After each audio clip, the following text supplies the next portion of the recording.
فمن أظلم ممن كذب على الله وكذب بالصدق إذ جاءه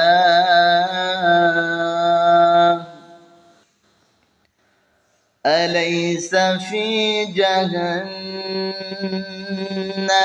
مثوى للكافرين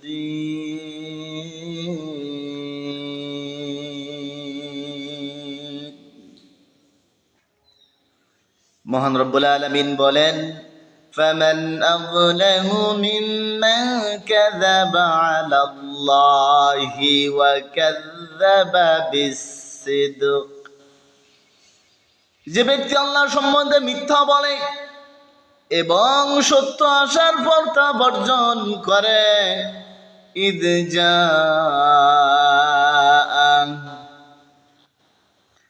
আলাইসা ফি জাহান্নাম তার চেয়ে বড় জালেম আর কে في جهنم مثوى للمتكبرين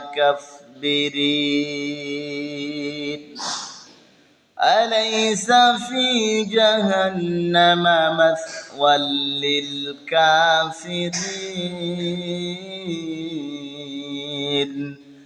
আর অবিশ্বাসীদের জন্য অস্বীকারীদের জন্য কাফেরদের জন্য আবাসস্থল হলো জাহান্নাম।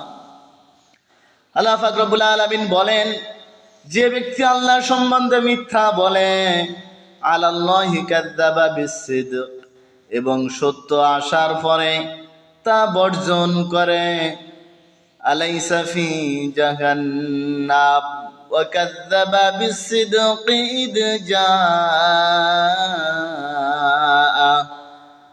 সত্য আসার পরে যে সত্যকে বর্জন করে ত্যাগ করে তার চেয়ে বড় জালেম আর কে হতে পারে আলাইসা ফি জাহান্নাম মাসওয়াল লিল কাফিরিন আর অবিশ্বাসীদের কাফেরদের অস্বীকারীদের গাদ্দারদের স্থান হলো জাহান্নাম। সুতরাং আমরা যেন কখনো আল্লাহ পাক রব্বুল আলামিনকে মিথ্যা মনে না করি, মিথ্যা ধারণা না করি।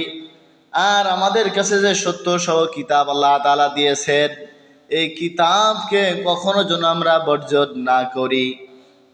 যদি কখনো আল্লাহকে মিথ্যা প্রতিপন্ন করি এবং কিতাবকে অস্বীকার করি, বর্জন করি, আল্লাহ তাআলা বলছেন ওয়া কাযাবা বিসসিদকি ইদ জাআ এর চেয়ে বড় জালেম আর কে হতে পারে? আবার কে আছে জালেম?